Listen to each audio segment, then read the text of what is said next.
it also shows that these things are not off the shelf. We have to manufacture them. So we have to commend Innocent Motors, like many other automobile assembly plants in Nigeria, that have acquired the capacity to put together these CNG-powered vehicle.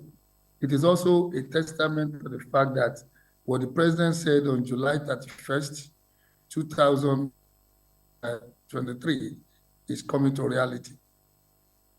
Now, some people are concerned about the level of fuel economy of these CNG buses. Can we say, what can you tell us about that?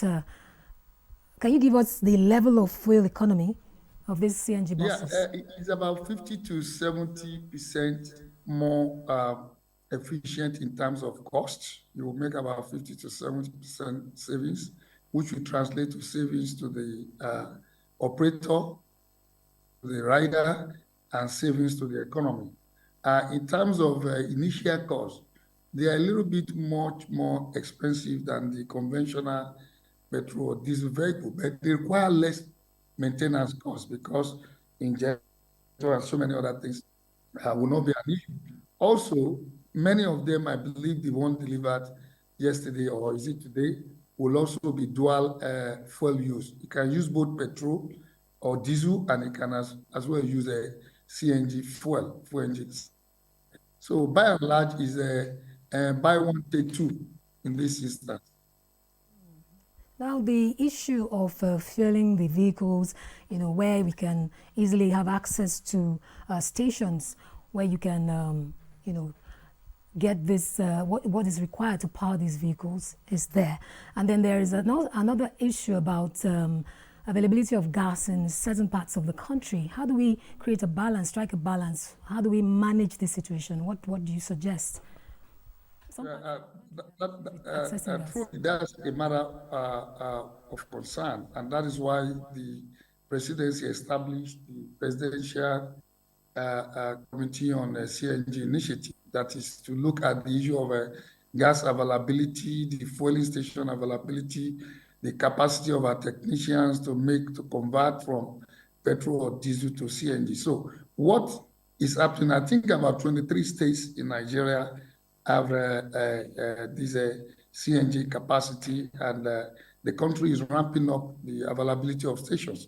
I'm aware for Abuja, you have about not less than 10 or so. In Lagos, you have the same number, and the Ogun State currently has much more than anybody. And in fact, all the public transport mass transit vehicles owned by the Ogun State government have been converted to CNG. They're already using CNG.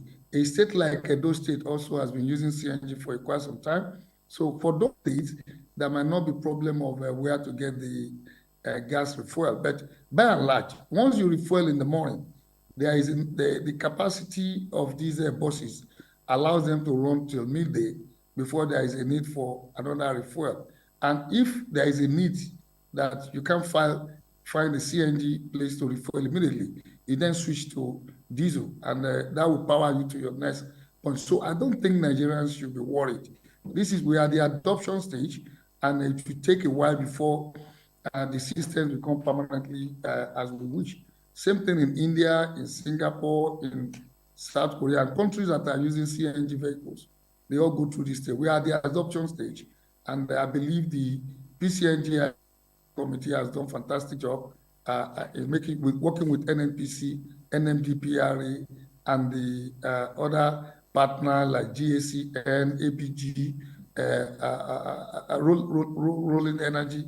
A lot of them have put up stations, and there's also compression centers springing up across the country. For now, at the adoption stage, it should be more around the states that are ready, fully ready, while we keep ramping up the infrastructure.